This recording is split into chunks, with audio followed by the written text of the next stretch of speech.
Hey guys, today I thought I'd put together this video of my US rifle collection. As you can see, I've only got 4 so far, but there's a few more on my want list or my wish list that I'm hoping I can add one day to what I have already.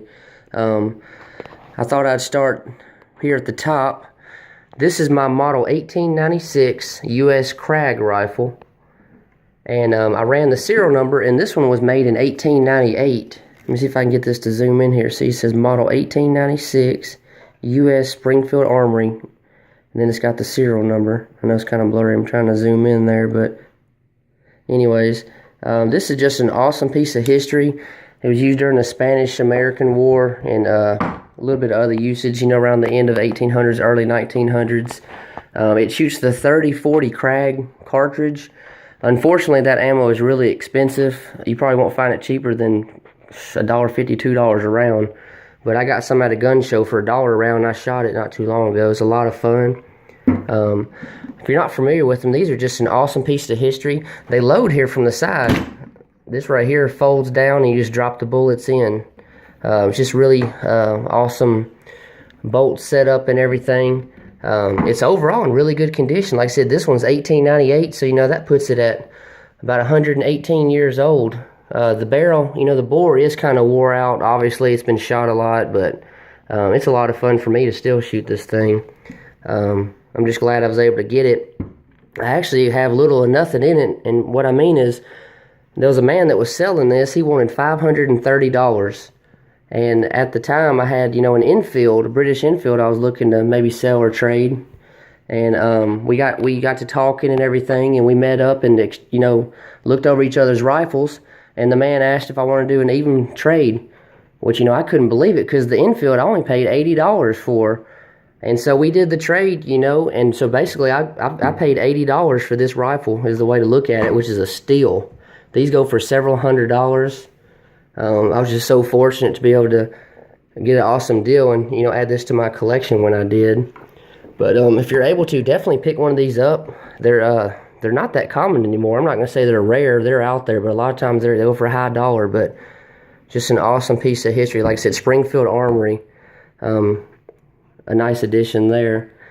Moving on here, this is my World War II, you know, my M1 Garand. It's a Springfield. I ran the serial number, and the receiver, anyways, was May of 1944. See, it says U.S. Rifle Caliber 30 M1 Springfield Armory. And it's got a January 1952 Springfield barrel. And I would say it's about 80% Springfield parts. It has a few other makers. It's got a Winchester bolt and everything. But, you know, this shoots the 30-06. I've shot this several times, got several videos on it. This is an awesome piece of history. The greatest battle implement ever devised is what Patton said. This thing is just awesome. That's what the Americans carried during World War II. I paid $800 for this. I got it a few years ago, which I think was a good deal. And like I said, I've shot it several times. It's just awesome. I love this thing. It's really heavy, you know. It weighs almost 10 pounds.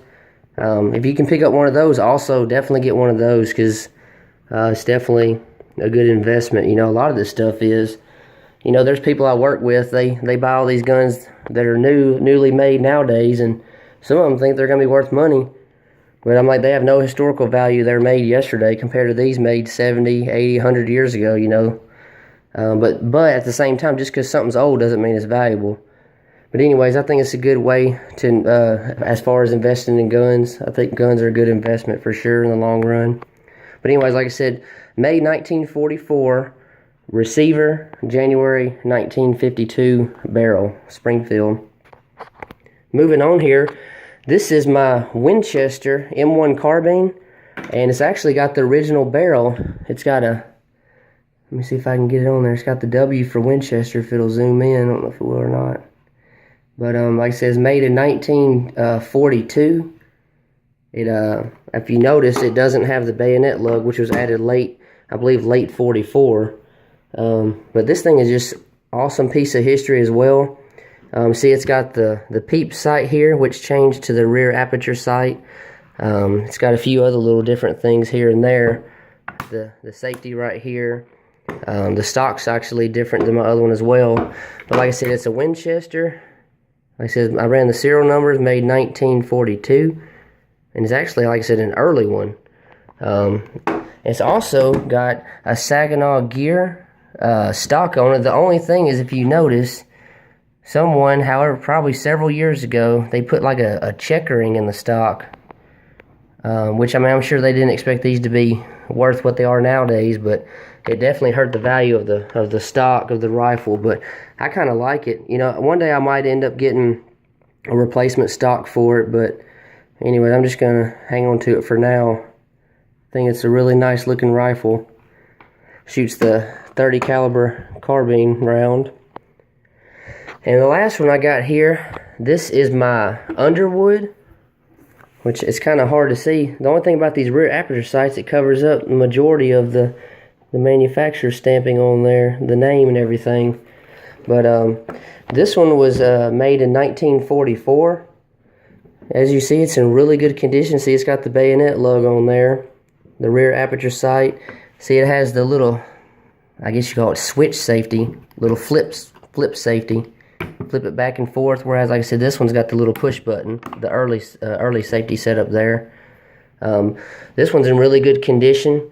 I forgot to say, this Winchester I paid $700 for, and this one right here I basically paid $775, and then I got a bunch of ammo and magazines for $225. So the whole deal came out to $1,000 for this Underwood. But like I said, $775 for the rifle itself. So for the most part, I think I did good on all of these. Like I said, basically $80.